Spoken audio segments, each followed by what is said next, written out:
And we need to focus on the things that we can change. And in regards to the Russia-Ukraine war, it seems that they are getting to an agreement. They met in Riyadh. The United States and Russia were in talks in Riyadh. Marco Rubio was there.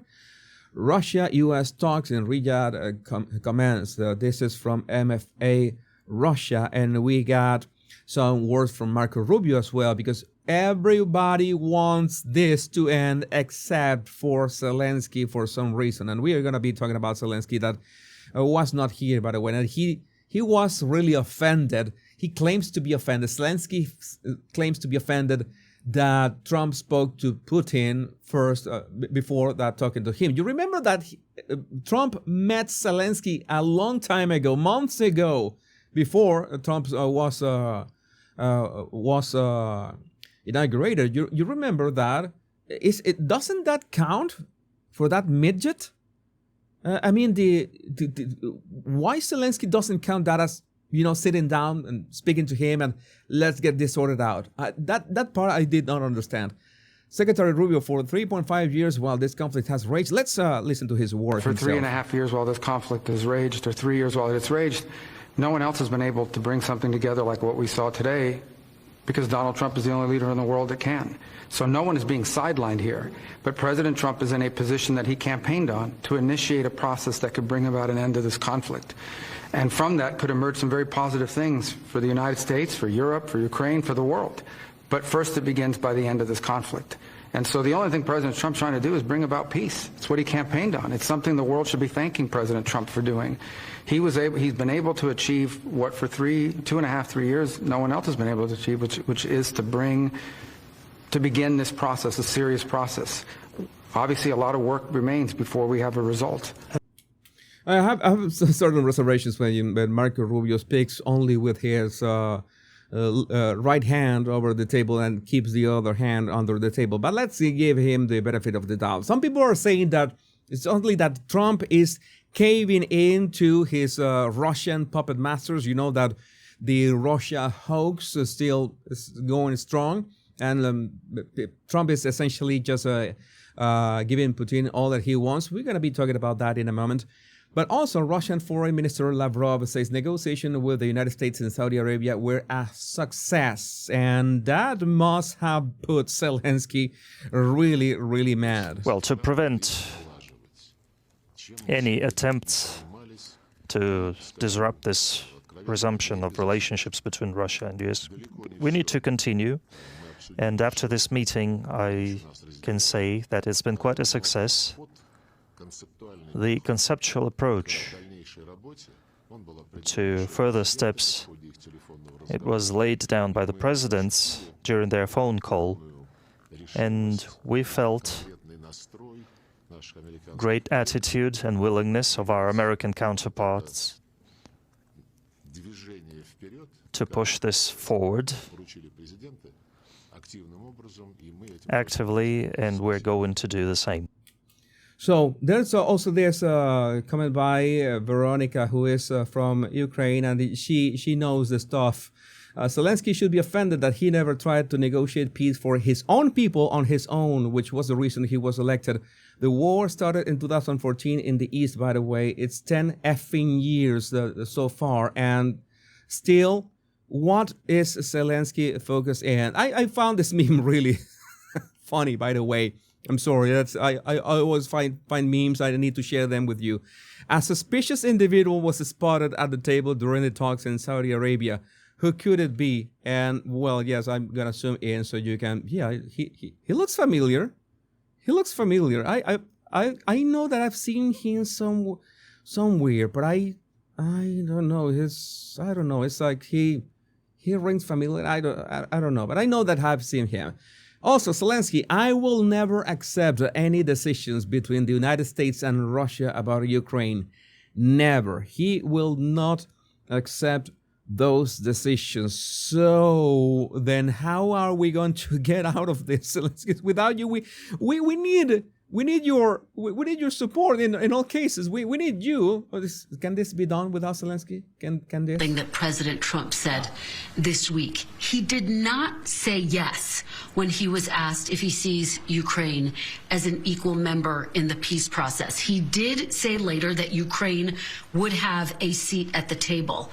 Have you been given any assurances that Ukraine will have an equal seat at the negotiating table? So I will never accept any decisions between the United States and Russia about Ukraine.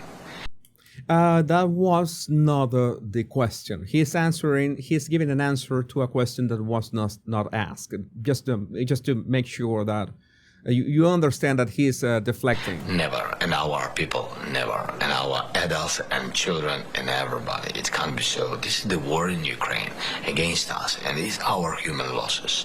And we are thankful for all the support, unity between USA, in USA, around Ukraine support, bipartisan unity, bipartisan support. We're thankful for all of this, but there is no any leader in the world who can really make a deal with Putin without us, about us.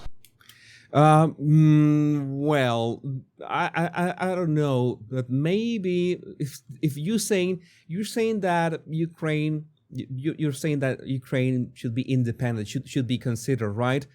But you were also desperate for Ukraine to be included in NATO as well. So I don't know which one is it, Zelensky? Which one of the two? You are completely independent and they cannot do anything without you, and you at the same time want to be part of the adults dining table. Which one is it? Because I don't know. Those two arguments are more or less against each other. Of course, there are people, I'm telling you, that discuss, that argue against what the United States are doing. Jay in Kiev says that after a 3-hour humiliation session for Trump's envoy in Saudi Arabia, Russia laid the foundation to get everything Putin wants. Again, an opinion. EU will not be at the upcoming negotiations on Ukraine. Its role is excluded Russian foreign ministry. If Europe wants to contribute to the establishment of peace in Ukraine, it is necessary to stop arms supplies to Kyiv. And what is Europe thinking? What do you think is Europe thinking? Well, Sir Keir Starmer and Emmanuel Macron want to play tough guy and threaten to deploy troops here and there. It's not like threaten. Keir Starmer has actually said that he is going to deploy troops if necessary. Breaking British PM Keir Starmer says a U.S. security guarantee is the only way to effectively deter Russia from attacking Ukraine again. But the U.S. is trying to negotiate. How much money, how much more blood do you want to spill? He will deploy UK troops to Ukraine only if there is a US backstop to a peace agreement. The United States is pushing for a peace agreement. We have to recognize the new era we are in. Good luck. Good luck, dude. Good luck with that. On defence, it's clear the US is not going to leave NATO. You want to bet? But we Europeans will have to do more. All right. You could start with your country. That would help. The issue of burden sharing is not new, but it is now pressing. And Europeans will have to step up, both in terms of spending and the capabilities that we provide. Spending. More of your money is going to go for Ukraine. On Ukraine, we're at the very early stage of the process. Europe must play its role. And I'm prepared to consider committing British forces on the ground, all right, alongside others, if there is a lasting peace agreement. But there must be a US backstop, because a US security guarantee is the only way to effectively deter Russia from attacking Ukraine again. Well, at least he is acknowledging that it's the United States the one who has to step in to, do the thing. Why didn't he say that when Biden was in charge? This is my question. Why didn't he press on Biden to do this? I mean, it was like 3.5 years or something like that. But Biden added. Why didn't they press on Biden to do this? It is my question. So I will go to Washington next week to meet President Trump. Oh, I want to analyze that. I will be analyzing that. Body language analysis coming. And to discuss what we see as the key elements of a lasting peace. I spoke to President Zelensky on Friday and will do so again in coming days. And we envisage a further meeting with European colleagues when I return from the US. In this moment, we have to recognise the new era that we are in, not cling hopelessly to the comforts of the past. It's time for us to take responsibility for our security, for our continent. And I've been clear today, Britain will take a leading responsibility, as we always have, because Ukraine must have a secure future, Europe must have a secure future, Britain must have a secure future, and democratic values must prevail. Yeah, the same democratic values such as free speech and, well, make your citizens secure, that when J.D. Vance called you out on the world stage, you were just crying. Well, to be fair, it was not the British who were crying, but they were complaining, but not crying. But still, this is a mishmash of intentions in which you realize that all that they claim, both Europe and the UK, they could have done under the Biden administration, and for some reason they didn't. They didn't want to push Biden onto this because they know it. Everybody knows that Biden was part of this warmongering machine, that was money printing machine as well.